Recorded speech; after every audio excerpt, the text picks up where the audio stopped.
여자친구는 사귀어본 여자 중에서 가장 최고라고 할 수 있었던 사람이었어요. 돈을 쓸 때는 항상 꼼꼼히 따져보는 건 물론이었고 사치보단 가성비를 중요하게 생각하는 사람이었죠. 그래서인지 처음으로 결혼을 하고 싶다는 생각이 드는 여자라서 놓치고 싶지 않았어요. 연애 2년차가 되던 해 저는 더 이상 고민할 필요도 없다는 생각에 여자친구에게 프로포즈를 하게 되었고 여자친구도 제가 싫지 않았는지 프로포즈를 받아줬어요. 그렇게 진행된 결혼 준비는 제가 생각한 것보다 빠르게 진행이 되었는데 양가 집안의 허락이 떨어지는 순간 다들 올해 안에 결혼시키는 게 목표가 되었는지 준비가 빨랐거든요. 하지만 결혼이 처음인 저는 뭐부터 해야 할지 어리버리했지만 든든한 여자친구가 어디서 많이 알아왔는지 하나하나 따져가며 돈도 크게 안 들이는 쪽으로 전부 다 일을 처리해 주더라고요. 그 모습을 보니까 정말 결혼을 잘했다는 생각밖에 들지 않았는데 어느 날 생각지도 못한 방문자 때문에 저의 인생이 이렇게 꼬이게 될 줄은 꿈에도 몰랐어요. 안녕하세요. 저는 502호 거주자인데요.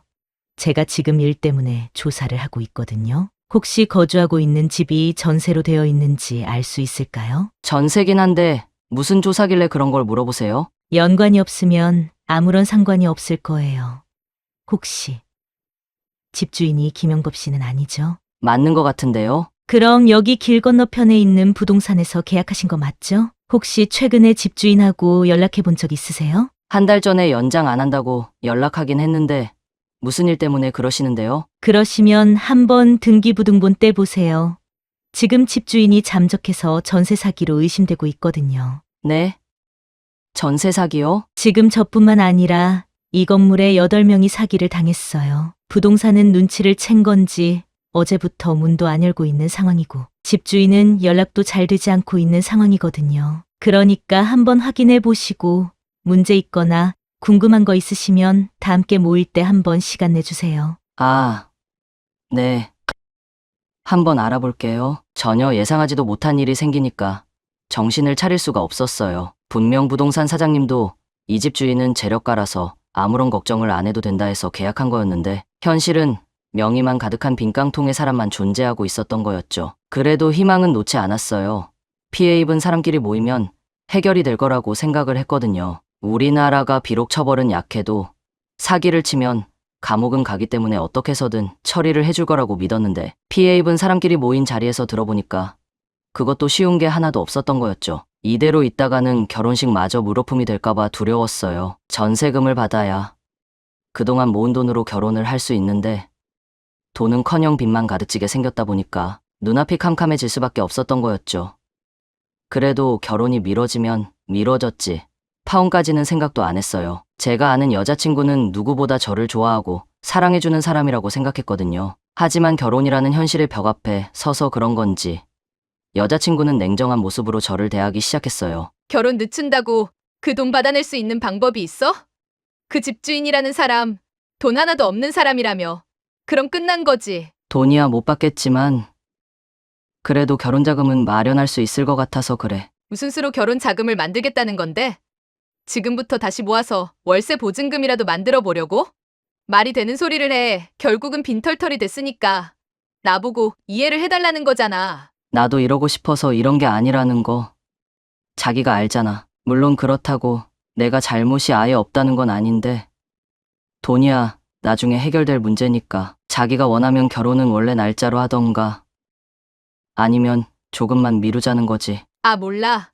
나는 돈은 많이 못 벌어도 빚 지고 사는 건 죽어도 싫으니까. 아예 처음부터 결혼은 없던 걸로 해. 어? 나중으로 미루는 것도 아니고 아예 없던 걸로 하자고? 내가 오빠를 좋아하는 건 맞지만 그렇다고 어렵게 같이 살 용기까지 있는 건 아니거든. 무슨 뜻인지 알았으면 오빠도 내 의견 존중해줬으면 좋겠어. 힘들어 죽겠는데 자기까지 그러면 나는 어떡해. 어쩔 수 없잖아. 지금 상황이 이런데 뭐. 그렇다고 오빠 원망하는 거 아니니까. 오빠도 사기 문제 잘 해결하길 빌게. 그러니 우리는 여기까지 하는 걸로 해. 자기야 조금만 더 생각해주면 안 돼. 갑자기 이러니까 내가 어떻게 해야 할지 모르겠어. 더 생각한다고 달라질 게 있으면 내가 하겠는데. 그런 게 아예 없으니까 시간 낭비만 하는 거잖아. 그러니 오빠도 더 이상 나한테 힘든 강요를 하지 않았으면 좋겠어. 나도 힘든 건 마찬가지니까. 아, 그리고 앞으로 연락해서 괜히 나 나쁜 여자 만들지 마. 알았어? 전혀 다른 모습으로 이별을 통보한 여자친구였지만 저는 그래도 포기할 수가 없었어요. 저의 잘못이었다면 여자친구가 좀 더 행복한 인생을 살기 바라면서 보내주겠는데 그런 게 아니라서 너무나 억울했거든요. 하지만 몇 날 며칠을 여자친구 집 앞에 찾아갔음에도 여자친구는 굳게 마음을 먹었는지 연락도 안 되고 얼굴도 보여주지 않았죠. 그렇게 며칠쯤 지났을 때 생각지도 못한 예비장모한테서 연락이 왔어요. 알고 보니까 제가 많이 힘들어하는 모습을 본 부모님이 도저히 안 되겠는지 안 될 걸 알면서도 자존심 다 내려놓고 예비장모한테 연락을 했었던 거였죠. 하지만 예비장모가 저한테 연락한 용건은 결혼 허락이 아닌 그만 포기하라는 말이었어요. 사람 운명이라는 게 다 정해져 있는 거야. 다만 자네하고 우리 딸은 인연이 아니었던 거지. 자네 일이야 나도 안타깝게 생각은 하고 있어. 그런데 어쩌겠어? 뻔히 힘든 구덩이에 내 딸까지 넣을 순 없잖아? 안 그래? 이미 다 정리된 거 자네도 더 이상 미련 같은 거 갖지 말고 새 인생 시작하라고 내가 연락한 거야. 무슨 말인지 알지? 저도 이러면 안 된다는 거 아는데 그만큼 수연이를 좋아해서 포기가 안 되네요. 자네가 그러면 그럴수록 좋았던 기억마저도 안 좋게 돼버리는 거야. 어머님, 나도 솔직히 사위로서 자네가 그렇게 마음에 들었던 건 아니었어. 다른 부모도 마찬가지겠지만 나 역시 우리 수연이는 나처럼 안 살기를 바라거든. 하지만 자네도 알잖아. 자네와 산다고 해서 인생이 좋아지는 건 하나도 없는데 거기에 사기까지 당했으니 지금 사는 것보다 힘들면 더 힘들지. 덜하지는 않을 거 아냐. 그런데 무슨 고집을 부려. 고집도 주제를 알고 부려야 좋은 고집인 거야. 알았어. 이 정도 했으면 알아들었으리라 생각하니까 앞으로는 집 근처도 찾아오지 말게. 이날 이후로 제 인생은 최악 중에 최악이었어요. 다시 시작하면 된다는 긍정적인 생각을 하려고 해도 잃어버린 돈과 여자친구를 잊어버릴 수가 없었거든요.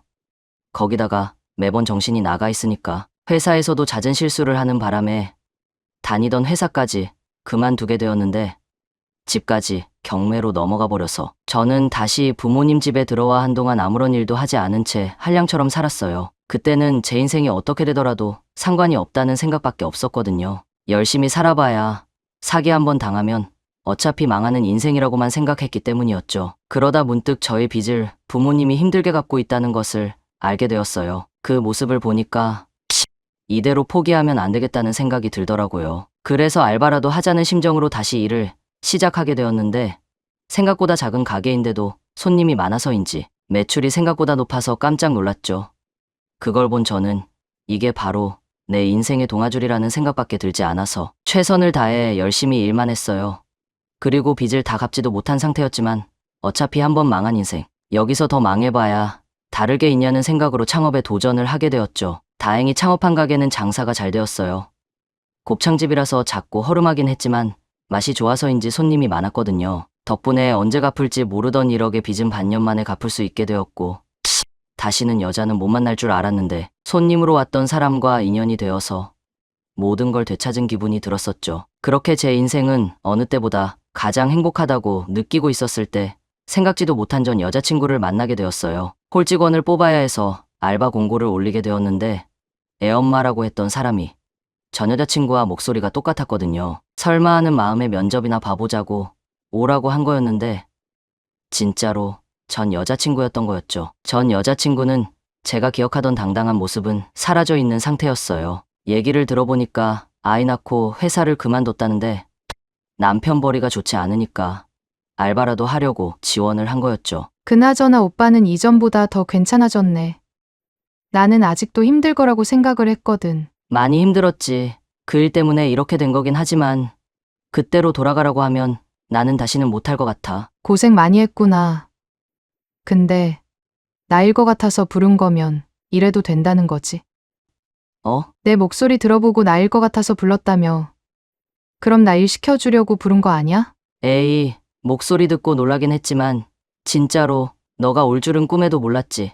너도 똑같았을 거 아니야? 그렇긴 하지만 내가 뭐 오빠한테 크게 잘못한 것도 없는데 이 정도는 해줄 수 있지 않아? 잘못은 안 했지.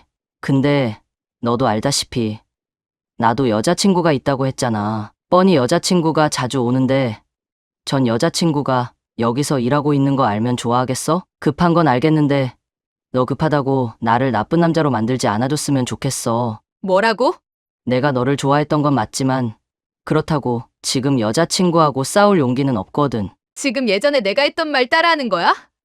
내가 오빠한테 뭘 잘못을 했다고 나한테 이래? 잘못했다고 한 적 없는데 잘못 안 했다고 내가 분명히 얘기했잖아. 그리고 그때도 너가 말했듯이 상황이 어쩔 수가 없잖아.